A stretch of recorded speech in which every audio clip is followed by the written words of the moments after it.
Cuma kalau Ahmad Dhani mengklaim sebagai usulan yang out of the box, dalam bahasa bola saya menyebutnya usulan yang offside.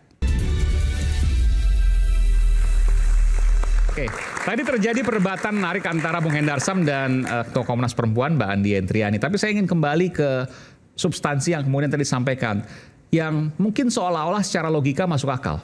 Kalau kita bicara soal Brazil, kita bicara soal Argentina, tingginya nggak luar biasa, nggak seperti Eropa dan seterusnya gitu ya. Tetapi infrastrukturnya juga nggak bagus juga sebenarnya kan. Ya nggak beda-beda jauh lah dengan Indonesia. Tapi juara. Ini tapi pemikiran atas gitu kan. Pemikiran rakyat jelata sepak bola ya. Ini tadi Bung Hendar Sam ini kan saya menerjemahkan lagi. Jangan-jangan memang punya unsur dari gen. Oleh karena itu Bung Hendar Sam berpendapat ya genetic development tadi. Atau kita tantang pakai pertanyaan saya tadi aja. Sebentar ini dulu. Tanya Messi misalnya, Thiago Messi. Nanti silakan nanti jawab. Jangan-jangan apa yang disampaikan Mas Ahmad Dhani benar, itu menurut Bung Hendar Sam. Meskipun harus ada pembuktian empirik secara saintifik, secara ilmiah di situ. Saya ingin ke Bung Toel. Silakan. Oke, saya ingin mendudukan pemikiran sepak bola karena saya seorang dan jawab ini juga ya insan sepak bola. Pasti akan terangkum. Konteksnya adalah rapat kerja DPR RI dengan PSSI terkait naturalisasi. Kenapa terjadi naturalisasi? Kita baca bahwa atmosfer iklim sepak bola kita sedang mimpi Piala Dunia. Sangat kebelet Piala Dunia, kan begitu. Mimpi Piala Dunia, lalu momentum ada, maka terjadilah naturalisasi yang kemudian sekarang menjadi demam. Maka kemudian muncul usulan dari yang terhormat anggota DPR, kan begitu. Kebetulan punya nama juga, jadi name make news juga, Ahmad Dhani. Cuma kalau Ahmad Dhani mengklaim sebagai usulan yang out of the box, dalam bahasa bola saya menyebutnya usulan yang offside. Offside. Saya mau pakai istilah bola. Kenapa offside? Kenapa offside? Karena secara sederhana sepak bola tidak bekerja dengan cara seperti itu. Maksudnya apa? Tidak bekerja dengan cara seperti itu. Tidak bekerja dengan cara yang diusulkan Ahmad Dhani. Bahwa kalau ada mantan pemain bola di atas 40 dinikahkan dengan wanita perempuan Indonesia, lalu anaknya yang kemudian dibina gitu kan, jadi supaya jadi pemain bola hebat, itu nggak ada. Sepak bola tidak bekerja dengan cara itu. Kenapa saya ngomong seperti ini? Sebelum masuk ke yang sepak bolanya, saya mau kasih kisah tentang kuda pacu namanya sekretariat. Di banyak olahraga itu tidak berlaku seperti di sepak bola, tapi di kuda oke. Sekretariat tahun 70 lahir dari pilihan kuda jantan ayahnya yang seorang champion yang punya spesifikasi kecepatan, Bodluler.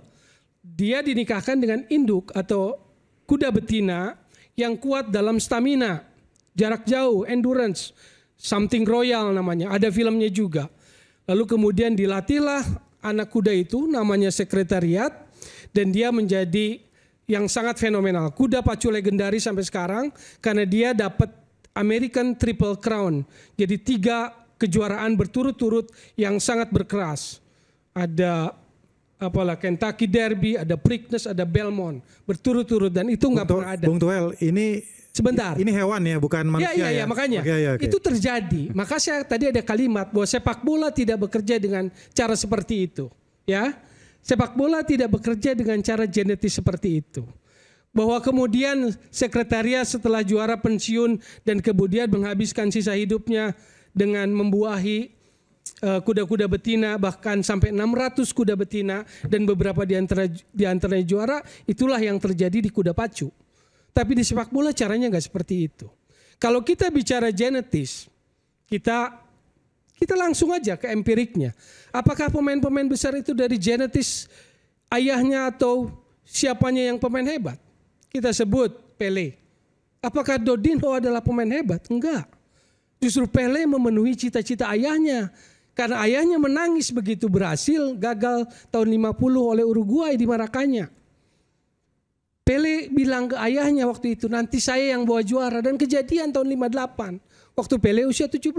Apakah dia dari genetis yang hebat? Enggak.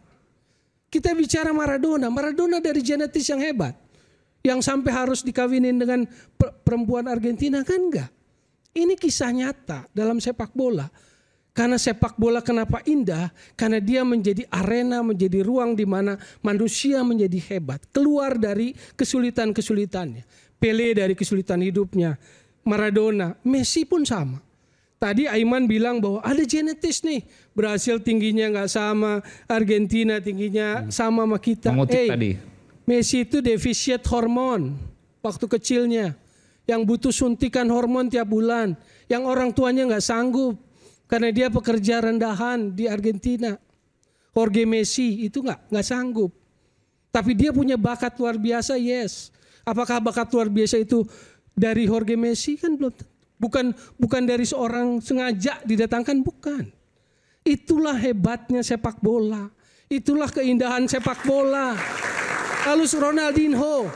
Apa Ronaldinho sempat sama ayahnya bilang, berlatihlah, nggak usah pakai sepatu. Biar feeling bolamu bagus.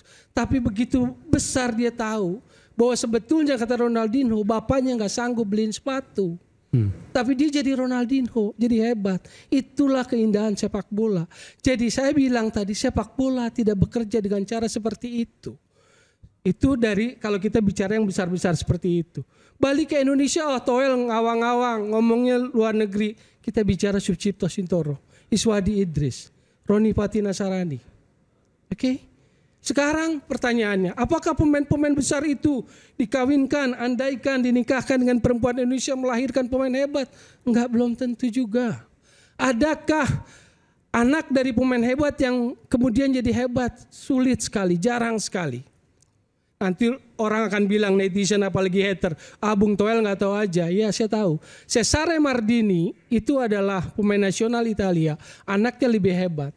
Tapi satu hal itu sangat jarang sekali. Dan reputasi Cesare Maldini namanya memang tidak terlalu ini. Tapi dia pemain nasional. Tapi kita lihat Pele anaknya. Apakah jadi pemain hebat? Saya tanya. Pele? Enggak ada. Hanya mediocre aja. Gitu loh. Apakah bawa Brasil jadi juara dunia? Enggak. Itu Pele. Maradona. Dari istri pertamanya anaknya perempuan. Dari hasil selingkuhannya di Napoli dengan Cristina Sinagra, Diego Sinagra pun jadi pemain mediocre aja, nggak muncul juga di Itali, dan mungkin kita semua nggak kenal namanya kecuali yang hanya bertekun di sepak bola, nggak jadi apa-apa juga, gitu loh, paham nggak? Jadi ada satu hal lain lagi bahwa anak seorang pesepak bola besar itu akan mendapat kesulitan psikologis yang luar biasa juga. Karena dia akan selalu dibanding-bandingkan dengan reputasi dan nama besar ayahnya. Saya harus fair juga begini. Itu kan kita bicara nama besar yang kemudian ekstrim. Kita bicara yang Indonesia. Bukan, maksud saya begini. Adakah kemudian penelitian misalnya di pemain-pemain bola yang timnya luar biasa, Brazil, Argentina, ayahnya merupakan pemain bola? Pertanyaan saya itu. Iya, makanya tidak jadi jaminan genetis itu. Tapi ada ya. Tapi ada siapa? Misalnya Itali, Maldini ya, dan makanya saya bilang tidak semua, tetapi hanya sedikit. Maldini misalnya kan, ya, sampai ke bawah. Bapaknya Cesare, Paulo. Tapi apakah anaknya Daniel bisa melampaui Maldini? Enggak bisa, Bos. Eden Hazard dan Torgan Hazard Gak bisa. Enggak, maksud saya gini ya. Enggak sini enggak apa-apa. Ini saya mendiskusi. Ya. Nama yang agak akrab dengan Toel misalnya. Ya. Sintayong. Itu punya anak dua juga pemain bola loh. Iya. 2 orang kan? Iya. Shin Tae-won dan Shin Jae-yu. Saya malah nggak tahu. Shin Jae-won dan Shin Jae-yu. Malah nggak tahu itu. Nggak tahu ya. Pemain bola. Masuk di kelompok umur untuk Korea Selatan. Jadi begini, gitu, untuk kelompok umur gitu.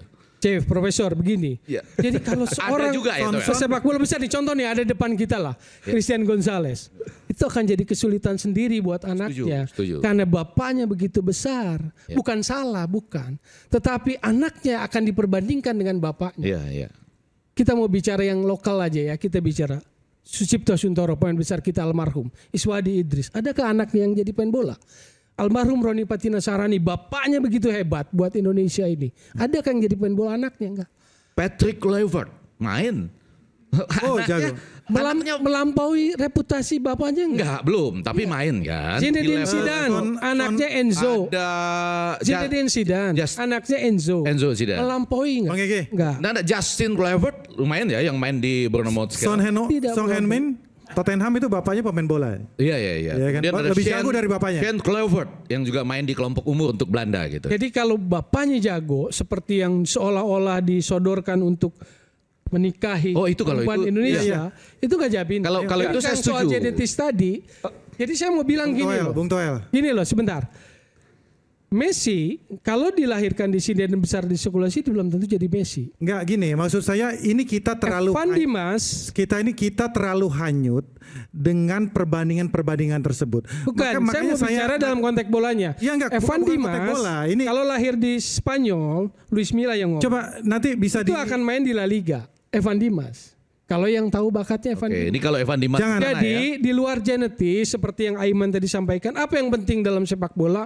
Football environment, football development. Apa yang dimaksud environment? Infrastruktur, coaching quality, competition, turnamen. Lalu yang akan menghasilkan faktor genetik. Apakah itu faktor genetik? Sekarang saya kasih contoh dari olahraga lain. Kalau faktor genetik itu menjadi yang paling menentukan, tidak menentukan.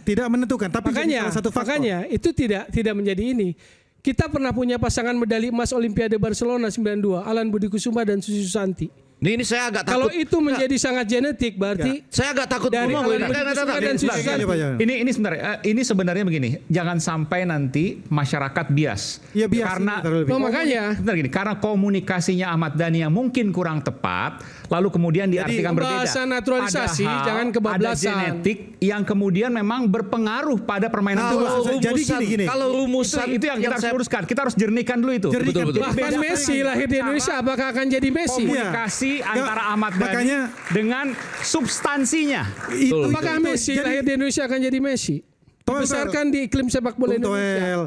Ini jangan hanyut saya kita mau kepada bicara sana. dalam koridor sepak bolanya, dalam pemikiran saya pengen sepak bicara bola. kita pada saya pengen bicara di masalah teoritiknya dulu. Bukan masalah empirik. Kalau diadu-adu masalah gitu, Bung Ege juga punya antitesanya terhadap hal tersebut. Jadi kalau kita hanyut kepada Pele punya anaknya siapa, bukan masalah itu. Ini ada dua faktor. Saya kasih tahu dalam sepak bola, maka kalimatnya adalah sepak bola tidak bekerja dengan cara seperti itu. Memang tidak bekerja seperti itu. Yang saya makanya saya dari awal udah jelaskan bahwa ada dua faktor menurut saya yang orang awam ini. Faktor internal dan eksternal. Salah satu faktor adalah genetik. Makanya kita lihat di Amerika Latin, di apa namanya itu. Yang menurut saya football environment. Dengar dulu.